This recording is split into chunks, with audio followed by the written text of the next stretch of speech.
and welcome to another edition of Straight Talk. I'm your host, Kevin Given, and in the studio with me today I have actor, producer, director, Jeffrey Crisp. Hey. How are you today, Jeffrey? Great. It's great to be here. Thanks for having me on your show. Thank you for being here.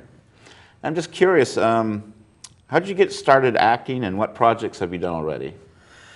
Well, I'll tell you, I've always kind of been interested in acting, but I moved to Vegas, lived out there for 10 years, moved there in 2000, and there was so much going on out there at the time. It was just amazing. I mean, you'd be driving down the road and, you know, giant filming crews over here, just doing all kinds of stuff. So it really, you know, really sparked my interest more from being out there seeing everything. So just kind of looked around, found an agent, and took some acting lessons. Actually took a lot of acting lessons. Very good. Because I wasn't that good of an actor in the beginning. So, and it's still questionable now, but it's gotten better. So anyway, took some acting lessons, and I started going on auditions, and before you know it, I was doing some background work on films like Ocean's 13 and Rush Hour 2 and Lucky You with Drew Barrymore and Eric Bana and some big sets like that. And then moved back to Florida about 3 years ago and have just kind of plugged myself into the indie film scene since I've been back. Very good. Now you got a film coming up that stars John Schneider, the original Bo Duke from the Dukes of Hazzard TV series, and more recently, of course, Smallville with Tom Welling. Yeah, yeah. That film, it's called Candles, and it's actually based on a true story, the Camp Scott murders that happened in Oklahoma, I think back in the 70s. Very interesting. Where three Girl Scouts were murdered and everything. So we're going to go back and kind of relive that story and try to tell more of the story that's actually been told. There's some stuff that hasn't really came out yet that we hope to reveal in the film. And what's your part in this movie? I play a pastor, actually, in this film. So that'll be a Protestant, Catholic, or? It is. I think it's just I don't know, Presbyterian or something. Oh, okay. But I'm not sure. Okay, but, great. That's who I play. All right. Well, how did you get started? What motivated you? I mean, did you have idols growing up? Did you have someone said, an actor you saw and said, I've got to do that? Well, you know, we've always, as kids and everything, we watch TV and we kind of look up to a lot of the actors and stuff that's on there. And when you're, you know, small, watching TV and everything, you don't understand what goes on behind the scenes. But as I got older and everything, and then like I say, after moving to Vegas, just seeing the big film sets and everything, it just really, you know, kind of a switch flipped one day, and I said, I've got to do this, got to quit thinking about it, and just plug myself into it. So that's what I've done. Very good. And at this point in your career, what do you see yourself doing? Are you going to do more producing, directing, acting? Which direction do you think you'll go in? Well, I want to split it up right now, probably equally. I've got a lot of upcoming projects in which I'll be acting in, a TV series called Hit Women that we're going to start filming here in Central Florida. I'm a part of that, and a guest that you actually had on, I think last week, Preston.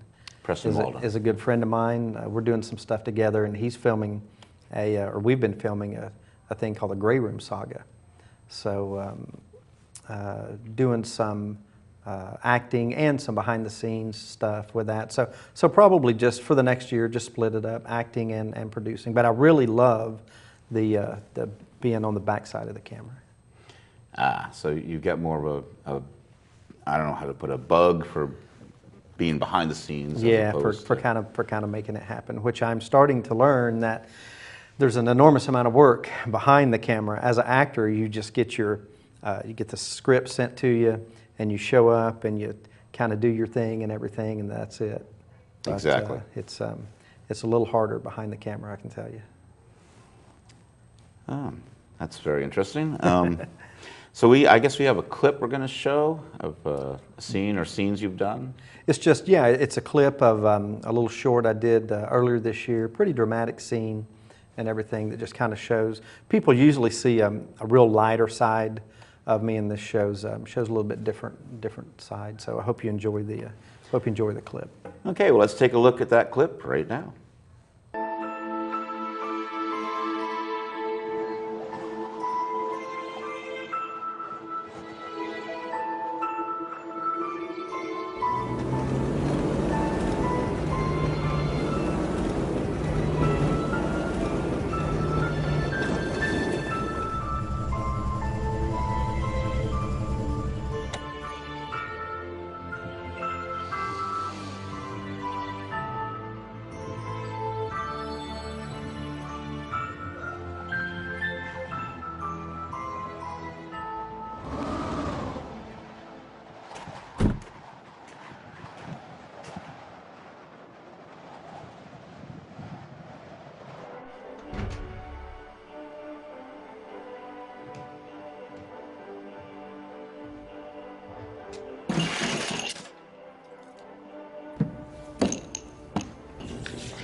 How's your day going, Bill? Oh no, still not over. That bad, huh? Here's the better days, Ray.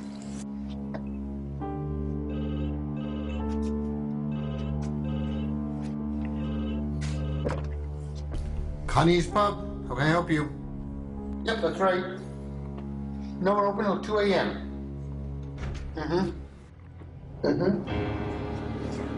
Yes, at 2 a.m. Western Coast. Put the phone down. I'll be with you in a minute. Put the phone down. Take it easy, bro. Put the phone down! I gotta call you back. Take it easy. Shut up! Take it easy. Shut up! Open the register. Kid, what exactly do you think you're doing here? You come in here and try to take this man's hard-earned money? For what? For drugs or booze? What's next, kid? You just rob the place and run out? You think no one's gonna come looking for you? Can you do it? Can you pull that trigger? Ray, how much you got in that register? Like $400. That's it. You're doing all this for a few $100? How long is that gonna last? That's my Christmas bonus right there. You take that, you get the hell out. I said take it and get the hell out.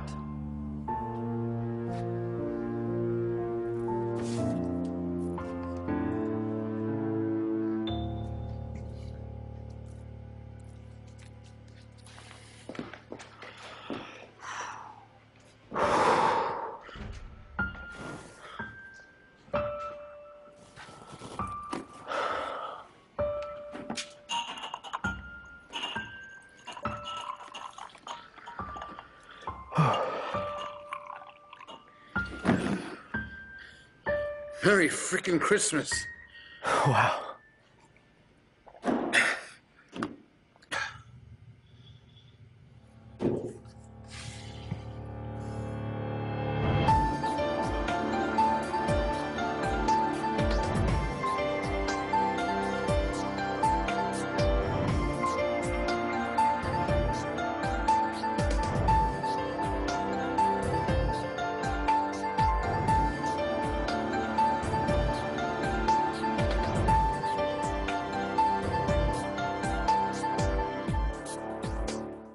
And we're back. Today's guest in the studio at Straight Talk is producer, actor, and director Jeffrey Crisp. And Jeffrey has a project coming up that's dear to my heart that I want to talk about. He got a hold of my script. I'm not even sure how you got a hold of my script for Last Rites, The Return of Sebastian Vasilis. And that's the first film in the Carl Vincent Vampire Hunter, hopefully, series. And so tell us a little bit about how you got involved. And Well, I ended up messaging you. I think you had posted something on a site on Facebook looking for maybe actors or producers, somebody to send your script to kind of look it over and everything. Just happened to kind of stumble across it. Spoke with you, of course. yeah, I remember posting that, exactly. Yeah, and had you send the script over to me, and about 5 pages into it, I'm like, man, I've got to, I can't let him give this to anybody else. I've got to do this film here. So I finished reading the script, got back with you, of course, and I'm like, I would love to produce this. So, and we've been working hard for the last several months. Yes, you've been doing all the casting, which is good. I've looked over a lot of the actors you put into it, and I've watched some of their demo reels, and I'm like kind of blown away by the quality that we're getting so far of actors that you've cast. And we only have a couple of major roles left, Yoshi and Ta. And I just hope we cast those two important roles soon. Yoshi is a 50-year-old Yakuza drug lord, and Ta is a vampire who was worshipped as an Egyptian god about 1 billion years ago. Those are the two major roles we got left to cast. And well, what I've done on this film is a little bit unusual. we have basically direct booked all of our talent on this film. You would typically have an audition, let everybody come in, but because I want this film to be, I mean, just steps above everything else. I mean, it's written so well, such a great story. I mean, we can do so much with it that I've came in and I've actually cast people that I've worked with before. And, you know, and I know what they can do. I know how they perform in front of the camera, their emotions, their range and everything. So we've actually came in and direct booked the cast on this, except for a few characters that we haven't filled yet. Yes, I remember when I first friended you on Facebook, and I saw a picture of Lewis, and I went, Sebastian, and then I messaged you, is this guy an actor? Yeah, and a very good actor. You said, yes, he is. I said, I'd like him to read for Sebastian, and you said, he's cast, or something to that effect. Yeah, because I'd spoke with him about it after you mentioned that he had the look, and I'd actually just talked to Lewis about a month ago. We were at another film premiere, and we had talked about doing some future projects together. So as soon as you mentioned him, I'm like, yeah, I mean, that's perfect, because we've been wanting to do some more stuff together. So yeah, it's going to be great. And because you've written the comic book and everything, we're trying to cast everybody kind of based on the look that's in the comic book, which has made casting a little bit tougher, you know, because I mean, it kind of gets narrowed down to what the comic books look like. We've had to go out of the box a little bit. I mean, you can't stay right to that, but we have managed to get everybody very close to that look, I feel. Yes, one character that I thought we'd have a hard time casting was the character of Athena Timon, who, for those at home, she's a 2,000-year-old immortal, but she has been trapped in the body of a 12-year-old due to a curse. When she was 12 years old, she was put under a curse where she didn't age. And now she has to do something, I don't want to give away too much. She has to go along on this mission to reverse that curse. And I thought that role would be difficult to cast, but then you cast her, what, a month ago, I think. Well, and I'll tell you how we cast her. And I was having trouble finding somebody to fill that role. I really was. Preston had cast her in the Grey Room saga.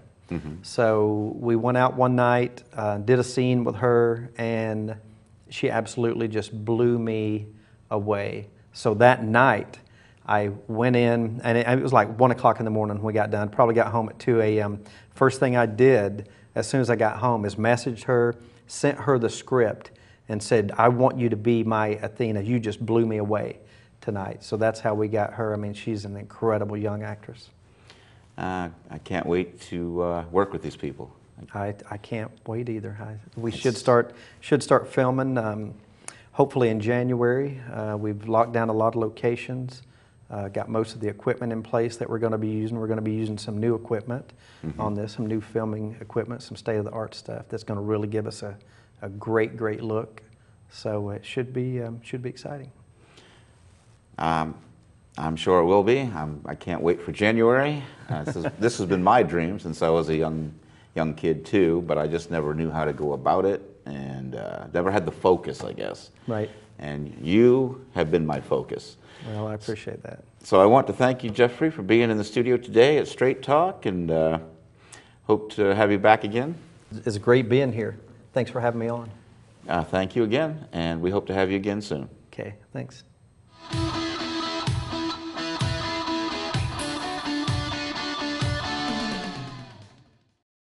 And we're back. Another segment of Straight Talk. I'm your host, Kevin Given. My guest for this segment is Max Ortiz. Nice to meet you, Kevin. How are you? Good. How are you, Max? I'm doing good, sir. Thank you so much. Okay. Max has been cast in the last Rites movie as the High Priest Adar, one of the first vampires you'll see. There you will go. be Max in the movie. But today we want to talk about some of his other projects. The one that caught my interest was A Day in the Life of Young Robin Hood. Can you tell me a little bit about that show? Yes, that was a production I came up with, or an idea I came up with almost in early 2012. Okay. It was my idea that I keep seeing all these movies like Robin Hood and King Arthur and Charlemagne, those kind of movies, and I always wondered what influenced them as children, as teenagers, as kids to be who they are at present time. So I figured, okay, come up with something, and I just came up with the idea of a young Robin Hood series. I had pretty much had it on hold for a little while. Then, of course, archery started piquing the interest in a lot of the areas because of Hunger Games and Brave. So I said, well, this is not the best time to actually put the movie out. Well, Max, why don't we let the show speak for itself? I want to show our audience a clip from A Day in the Life of Young Robin Hood. Sounds good. Let's watch it.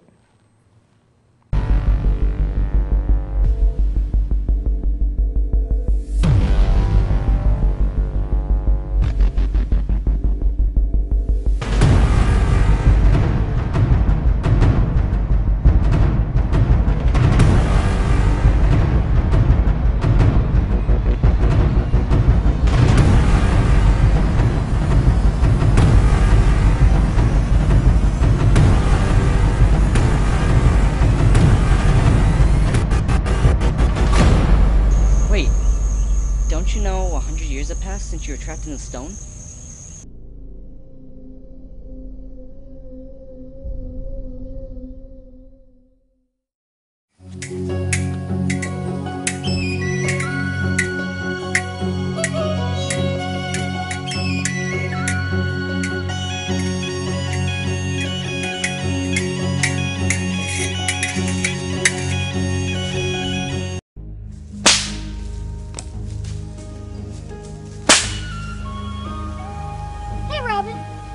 Good day, lady.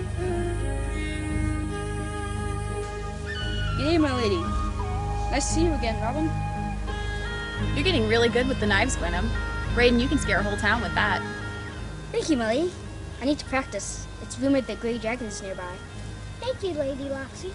Townspeople say they see road people get around the old town state. We're going back home for dinner. My sister's cooking. Care to join us? Did you say your sister is cooking? Let's go! Did you say the Grey Dragon? Yes, my lady. Everyone in town's talking about it. Walking. Go ahead, come in. Nice.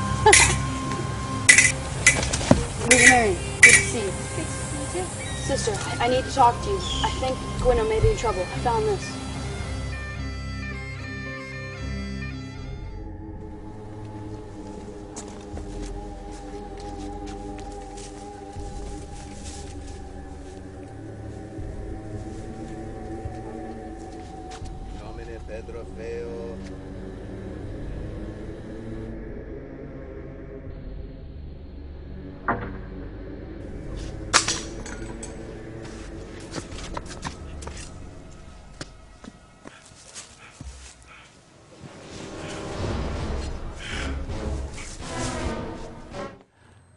Very exciting show, it looks like, anyway. Well, Max, let's talk about you for a little bit. Okay. How did you get involved in the whole acting business, and a little bit about your production company? What goes on there? Well, let's see. I've been in the, I guess, the TV movie industry as a extra in different commercials on and off for like the last maybe 10 years. Mm-hmm. But like always, you got a couple years of free time, and then life happens, and time is gone. But I've been pretty much at it pretty much regularly for the last maybe 6 years or so. 6 years. And you've got your own production company, which is doing the show A Day in the Life of Young Robin Hood? Correct. This is MJ Productions, which I do is basically I do also video productions, demo reels. I design and make costumes, but one of the main things I do is actual production of short movies. I mean, they're not Hollywood quality or Emmy Award winners, but something I like to do for fun, enjoy it. And I do anything from short movie trailers, some to actual short production, or some demo reels for a lot of people. Maybe some music videos? I've done one music video. Yes, music correct. video? Yes. What's the video? It was a music video based on actual, how to explain it, the actual Blade character kind of thing. Oh, really? Yeah, basically we used kind of the heavy metal kind of music and did a couple of vampire fights, fighting each other with swords and stuff. And so your old hat to the world of vampires. You'll be a perfect fit for Last Rites, I think. Pretty much, thank you, yes. I seem to play the character a lot. Either a vampire thug or, I don't know, undead, something like that. So yeah, it's kind of interesting. So. And we want to talk about the TV pilot you got coming up. It's called Shadowglade? Correct, yes sir. Yeah, that's a production that was part of almost 2 years ago. It's supposed to be a TV series based on a vampire and a werewolf cop, police officers for the town of Shadowglade, and they're investigating all these mysterious deaths. And I was cast as a character called G Moon. Basically, I'm the overseer, martial arts trained priest, and it's due to be released, hopefully, if all goes well, late this year or early next year. Why don't we take a look at a clip for a trailer for the television series pilot, Shadowglade. Bless me, Father, for I have sinned.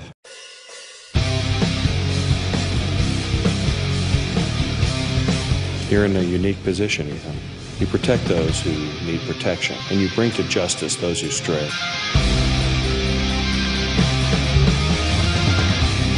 Ricky, what's going on, man? Looks like bad guy 1 shot bad guy 2 and then Cap himself. There's an issue with the latest retrieval. And what kind of issue might that be? So tell me, how does a vampire and a werewolf end up working together? I thought you two don't like each other. We don't.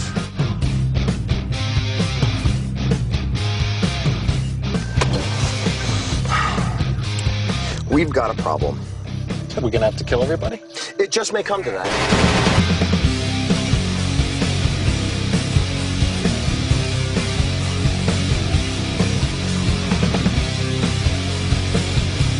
The lead detective's a witch, and I'm not talking about her poor beauty skills. It's her we may have to kill. Evil is evil, and one of these days that experiment of yours will be ordered to cease. Perhaps. But not today.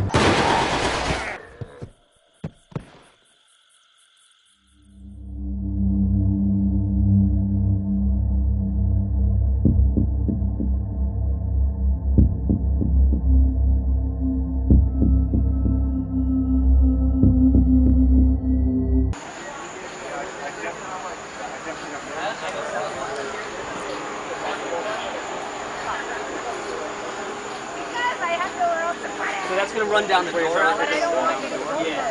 No, I don't either. Before you do it, that's going to do a see. Watch your knee. Put it in the back. Put it in the back. You were dead. Slumped over. In the where? If we're just walking up, you can just put it on your belt back. Okay.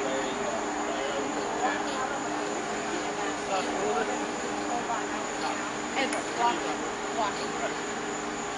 Okay, here's another make. Let him put all the makeup on. All right, so the blocking is, he comes up on... Nice. Let's just run the scene. Okay?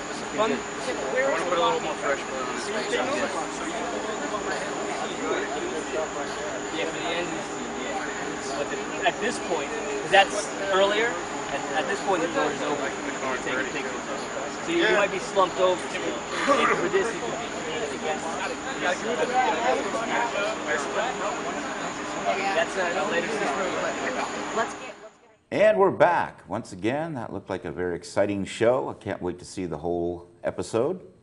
My guest today is Max Ortiz, who was in the TV pilot for Shadowglade that we just saw. And you've got another movie coming out, Devil's Minstrels. Correct. Give me a little background on that show, on that movie, and what you do in that. Yes. Okay. Well, the movie, the characters themselves are called Devil's Minstrels. It's an actual heavy metal band composed of puppets.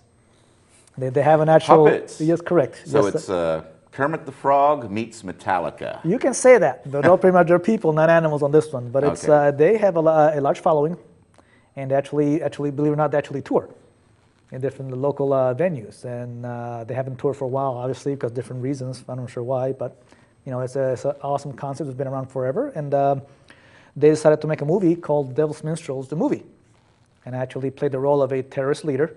Where the Devil's Minstrels are looking for this power source, and we terrorist leaders try to take it from them and use it for our own. And that is hopefully, again, due to be released either late this year or first of next year. Great. A lot of good stuff coming up. All has to do with the vampire and horror kind of genre. That is true. That is true. That's the latest and greatest nowadays, either vampires or zombies or werewolves. Exactly. You know? That's true, yeah. Oh, I guess werewolves not so much yet, but I think not that's yet. going to be... Give it a chance. First it was vampires, now Correct. it's zombies. Correct. I think the next big horror movement will be in the werewolf. True. But you got people like, like Vampire Diaries and the originals mixing vampires with werewolves.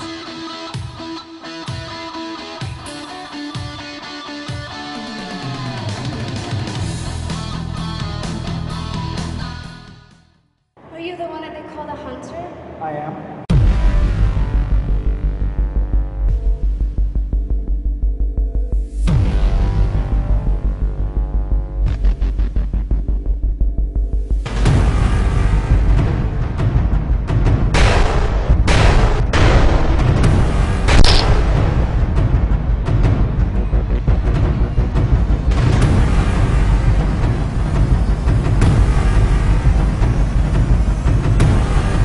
We are same, you and me.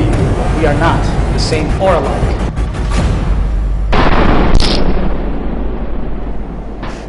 You're dead. I'm not. And we're back to Straight Talk. I'm your host, Kevin Given. We just saw a clip from the movie Devil's Minstrels, featuring my guest today. His name's Max Ortiz. And how are you doing, Max? I'm doing great. How are you? Good. Very good. Thanks for joining me today. Is there anything else you'd like to talk about coming up? Actually, probably that, we just now finished our 8th chapter of our Young Robin Hood series. 8th chapter of Young Robin Hood, which people can catch on YouTube. Correct. You can look at my either, punch in YouTube Young Robin Hood, and it should show up. And we are going to be maybe capping at 10 episodes right now. But right now we finished our 8th, and we're already in pre-production for our 9th. Pre-production for episode 9. Correct. Of A Day in the Life of Young Robin Hood. That is correct. Okay, Max. Well, thank you for joining me today. Thank you for having me. It's been a pleasure meeting you. Absolutely, you bet. That was our show for today. Thank you for joining us here at Straight Talk. Be sure to join us next week. We'll have another exciting guest star or two. Have a good day.